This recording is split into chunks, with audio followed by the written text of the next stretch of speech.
Toshkent shahari sentridan 66 kvadrat uyimizni 6 qavatda remontiga qarab bitta baho beringlar. Yo'qsa like bosib qo'yish esingizdan chiqmasin jigarlar. Uyimizning holatini o'zingizlar ko'rib turibsizlar.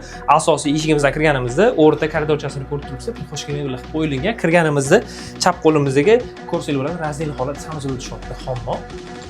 Orqa tarafda esa hojatxona va bu yoq tarafini ko'radigan bo'lsak, mazza qilib oilaviy o'tirib ovqatlanadigan chiroyligina hol qilib qo'yilgan, televizorlargacha qo'yib, bu yoq tarafda esa o'zini skrit tipda xonachasi bo'lib turibdi. Jigarlar kichkinagina qizaloqchaligi xonacha qilib qo'yilgan. U hozirgi payt uygalarning o'zlarining qizlari yashaykan. Uyga xohlasangiz olib turib, kichkina bolalar uchun yotoqxona qilib qo'ysangiz ham bo'lar ekan. Balkon ochib yuborilib, chiroyligina oshxona qilib qo'yilgan va yon tarafini ko'radigan bo'lsak, qo'shimcha zal. Jigarlar zal orqasida esa bitta chiroyligina yotoqxonamizni o'zingizlar ko'rib turibsizlar. Arziydi men Toshkent shahari sentrida joylashgan shu uyimizni pastdagi kommentariy orqali o'zingizlar izohlarni qoldirib ketinglar jigarlar. Tushunadigan yaxshi insonlar kelishtirib beradilar. Uyimizni 8-qavatda joylashyapti. Bu joyimizni Qorasaroyda joylashyapti. Olmazor tumani eski chini zavodda o'rniga qurilgan Novostroy uylarimizni 9 tashka domni 8-qavatda joylashyapti jigarlar. Pastdagi bolalar maydonchalari, mashina qo'yishdan hech qanaqangi muammogarchilik yo'q. Mahalla ham tinchdan zo'r mahalla bo'lib turibdi. Pastlarni o'zingizlar ko'rib turibsizlar.